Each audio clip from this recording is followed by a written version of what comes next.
The SYNJUK WAHEH SHNONG JAINTIA, along with several civil society organizations, including the Khasi Students Union (KSU), Federation of Khasi Jaintia and Garo People (FKJJP), Jaintia Students Union (JSU), Jaintia Students Movement (JSM), and others, submitted a memorandum to the Additional Deputy Commissioner (BBLA), demanding the immediate establishment of a temporary police outpost at LAPANGAP.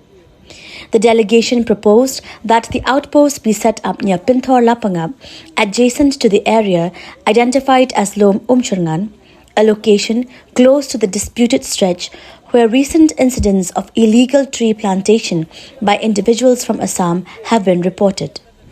The groups expressed concern over the increasing tension in the border area and stressed the urgent need for a security presence to maintain law and order and protect the territorial integrity of the state.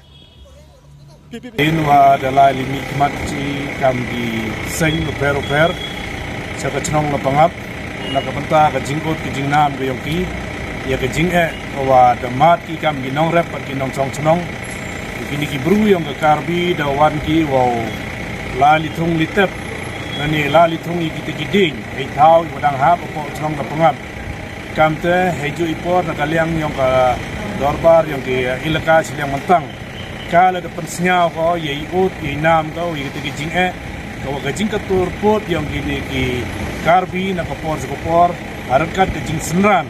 yang kini ki pulit asam ki man ki wada celur ki hadu kate hadu pos uang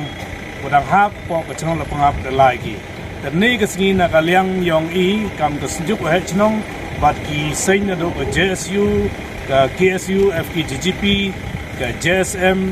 ke JYF bat kam ju ki witawan ki sein ki wa na po yong ke rilom Jaintia ki sein balang gu per ku di embentalang nin hitai bat ne le de lai no i wa lai li bu i kam ka complain dane kam ka jing pensnyau chaka sarkar langbau DC rai na gidaw kom ye kuar DC am ka training ga yang o da pha ulai chem ga ADC wa ka madam bla hanne ka no charing yang ne gisni ar phan ru trik kini ka jing hini da pensnyau le wa kaman ta obo ba chwagi ya ka wi ka temporary kam heitai hagini ki khajak sngi mentu men step na ka banta wo ile ki police ki wam duna ya ka so phaungut chaneng rekat kitiar ki obiang hei wo yada ye kita ki nong chong yang kalapangap kam tam ki tu ki bru godang daw pen dep yi kam rep yang ki ha ki tu ki thau penthor lapangap lom cherngan hei tu thau te nagaliang yang ka ADC da yo ye klam in ne nagaliang yang ka la de kular ka wo sim khia in ke kam wo pensnya chi ki bor ki wo chalor he ji to ogani yo pen smarting lampu yo ye ka outpost kuman permanent raya kan ikat temporary to ule no e barkam ju heliang iut inam ur persnya ru kachnong waya gini ki police ki ukatu kan ni ko da em ur sa apo chnong yo i tha ki de warap biang ni warap kelo jai tha warap jan heni thau ye khajia la ni heni thau yo da em waya kantor pot yang kan ki karpi te kan ni ka jingya chem yang inne heni man gale ka jingye kut ka wa mto pensnya le ni pen abido kat anin wan ni kan ni ka kam bo daw lai chu i chakmat na ka bantau e jingye dai ya ki wan ki issue ki wami hagikam ki border area wa kani ke Jaintia border area committee wada ya chnai wada ya kre lang ir kat usin balang ngai uman ka kam ko seiso